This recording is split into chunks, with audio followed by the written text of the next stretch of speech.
My name is Calliope. Truth be told, I'm not particularly fond of my name or my personality.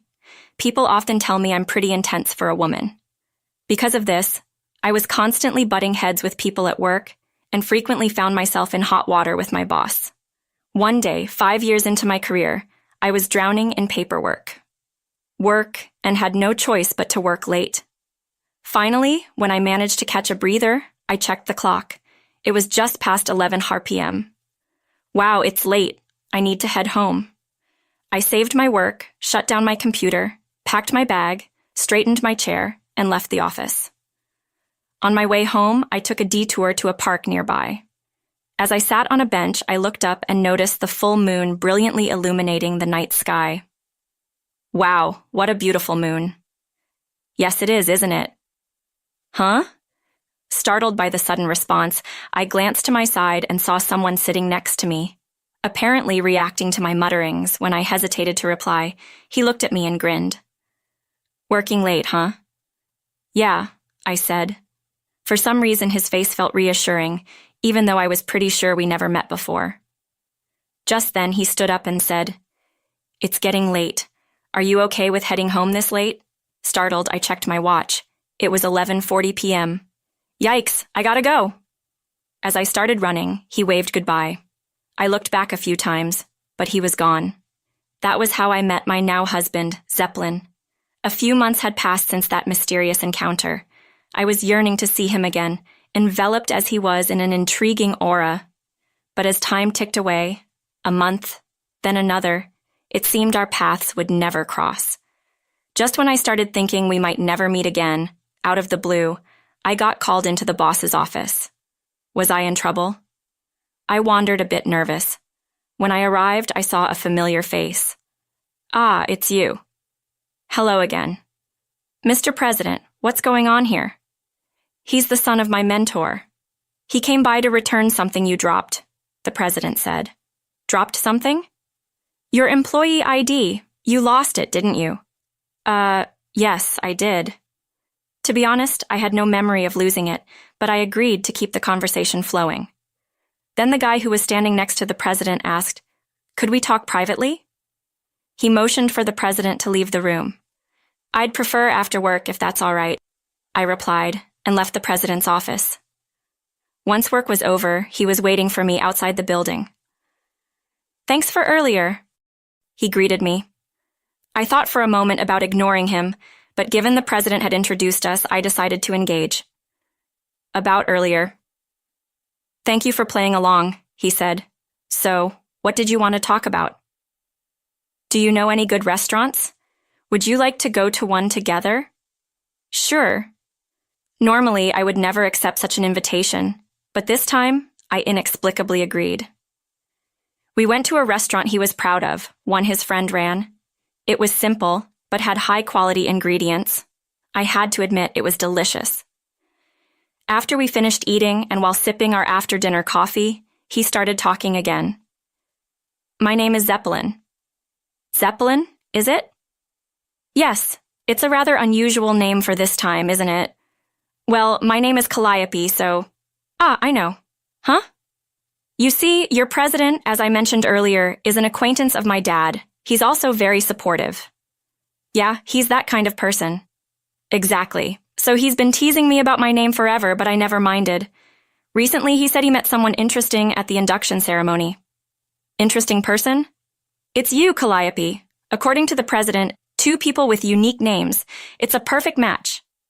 And so, as I heard about you over and over, I became intrigued and asked if we could meet. And here we are. He kept the conversation flowing, talking about his hobbies, how he spent his weekends, and before I knew it, we had plans for our next meeting. On the way out of the restaurant, he offered to walk me part of the way home. He mentioned a movie he wanted to see, so we decided to make that our next outing. Time flew whenever I talked to him, and it was always such a blast. "You sure know a lot, Zeppelin." "Not really. Most of it comes from my sister," he always said. I started thinking it might be nice to meet his sister someday. And so, after several years of dating and 5 years into my job, he proposed to me at that very first restaurant. And just like that, Zeppelin and I became husband and wife.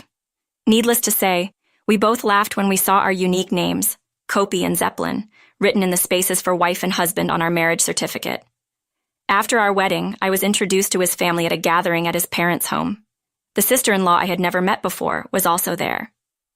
During our wedding ceremony, as soon as she heard my name, she seemed surprised, but overall, she left a good impression. From now on, please take good care of Zeppelin. LOL. Sure. Come visit us sometime. You built your own house before me, Zeppelin. You're so cheeky, LOL. My first impression of Marcia, my sister-in-law, was that she was cheerful and easygoing, a little intense but not a bad person. Turns out that was just her public face. Ever since Zeppelin and I got married and moved into our new house, she started dropping by almost daily without notice. I quit my job after getting married. This didn't sit well with Marcia. You are living a luxurious life on Zeppelin's money, she'd say. And if you're just staying at home, at least be a proper host. Dealing with her became increasingly stressful. To cope, I started pretending I was not home every third visit, yet the visits and the stress didn't decrease. Do you think she hates me? I don't think so. But the harassment continued, and my health finally broke down. I ended up in the hospital. Zeppelin did confront her, but her response made no sense. Why shouldn't I when Kopi has so much more despite that weird name? Zeppelin only apologized. Sorry. While I was in the hospital, I asked my husband to discreetly find out why my sister-in-law seemed to have a problem with me. My husband said, "Got it." And by the time I was discharged, we finally understood why she had been giving me a hard time. Do you really want to know? Yes, tell me. She was jealous that we had a lavish wedding. She wanted to make your life stressful so you wouldn't feel happier. Wow, really? I'm so sorry. Enough with the apologies. I'll get my revenge on her. I wanted to get along, but if she's not interested, oh well. Lol. Don't do anything crazy, okay? With that, without responding to my husband's words, I just grinned and focused on getting ready to leave the hospital. My sister-in-law, driven by jealousy, had been giving me a hard time. It was such a shame because I had a great relationship with my in-laws. Well, it is what it is. I reached out to Dad, who I'd heard was her direct supervisor when we got married, and asked for his assistance. Dad was more than willing to help, and so I diligently moved ahead with my plans, all in preparation for a moment that was bound to come about a year after my hospitalization due to stress. Sister-in-law's wedding discussion surfaced as expected. She asked my dad to give a speech at her wedding. Dad declined, just as I had advised him to. I thanked my dad and decided that neither we nor our parents would attend her wedding. Word somehow got out that my dad wasn't attending, and it spread like wildfire through sister-in-law's workplace. As a result, many of her coworkers refused to attend, saying if her boss isn't going, then neither are we.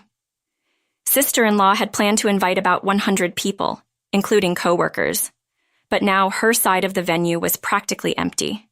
She faced backlash not just from her groom, but also from his family. Sister-in-law was visibly pale in a panic. She called me, but I left a voice message saying, "Congratulations on your wedding. We are traveling and we'll get back to you once we return." My dad covered the trip cost as a wedding gift he didn't have to give to sister-in-law. Ha, thanks, Dad. When we returned, I headed to my in-laws to drop off souvenirs, and lo and behold, sister-in-law was standing at the front door. From the car, she looked like she was possessed. When I pointed her out to my husband saying, "Hey, isn't that sister-in-law?" he suggested, "Should we turn back?" I decided to proceed. "Hi, sister-in-law.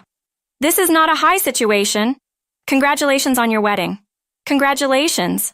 Congratulations. Are you kidding me? Your father, who was supposed to give a speech, suddenly backed out, and because you guys didn't show up, half the seats of the venue were empty. It was an absolute disaster of a ceremony. Make it up right now." Hearing my sister-in-law erupt in anger like this, my husband stepped in, saying, "It's not Kia's fault, you know." Hearing that, sister-in-law snapped, "Zeppelin, you better keep your mouth shut." Fed up, I yelled back, "Are you kidding me? You should be the one compensating me for my hospitalization due to stress from your harassment." "Well, I have medical reports to prove it, so be my guest if you want to take this further." "That's because I was envious of you. You had everything I wanted. I heard your wedding was called off halfway. Yes, it was supposed to be a special day. Sister-in-law starts crying as she says this. I can't help but feel guilty and think to myself, I'm the one who should be crying here while staring at sister-in-law. Then my husband, who has been watching the whole time, joins the conversation. Sis, what is it? I'm sorry about the wedding. That was overboard on my part. But what you did to Kopi is even worse. She's hospitalized. You could have put her life at risk. Look, you rep what you sow. Be kind to others and they'll be kind to you. Be cruel and you'll get it back. I didn't do anything wrong. I absolutely didn't. I decided to make an offer to sister-in-law. I thought I'd give her one last chance. Sister-in-law, what now? If you change how you act and what you say to me, I'll make amends for the wedding fiasco. How does that sound? You showed up uninvited, rummaged through our stuff, complained about what was prepared for you, and spoke ill of others. I want you to fix that, okay? But sis, fine. I'll be more careful. I'm sorry, huh? I'll talk to Dad. Then sister-in-law looked at me with her tear-streaked face showing a glimmer of regret. I'm not thinking of this as revenge, but she promised to be careful, so let's see how it goes. A few months later, sister-in-law and I, having reconciled for now, decide to redo her wedding. Thanks to my arrangements, we rent a small church through a friend of mine.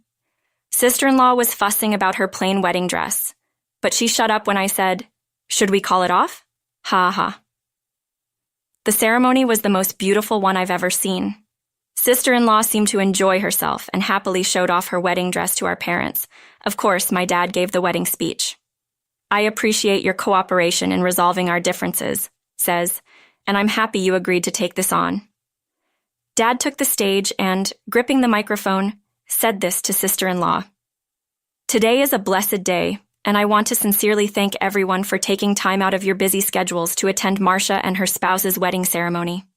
Believe it or not, this is actually our second time around, a do-over of the previous ceremony. Despite the say, I'm incredibly grateful to all of you who've shown up to celebrate with us. Dad's speech covered a range of topics, offering insights into sister-in-law, and it was a wonderful speech. He concluded with, charity begins at home. I offer these words to her. Always act with a heart of service. In the end, your good deeds will return to you. Sister-in-law nodded repeatedly, crying, and so sister-in-law's second wedding concluded perfectly. Among the guests were some who had attended the first one, and they agreed this ceremony was much better. I might want to get married here, we heard people say. Sister-in-law seemed genuinely pleased that everyone thought her wedding was absolutely wonderful. I found myself sincerely hoping for a lifetime filled with happiness for the newlyweds, and felt reassured about having a positive relationship with sister-in-law moving forward. Once again, congratulations, sister-in-law. May you be happy forever. I softly whispered these words of celebration, whether she heard them or not, as she made her rounds. Sister-in-law remained smiling from ear to ear. They seemed to float away with the balloons in the clear blue sky. It's a secret I'll keep from the somewhat tired-looking sister-in-law after the ceremony, but I was truly moved by her beautiful appearance and her wedding dress, and the heartfelt ceremony in a sacred place.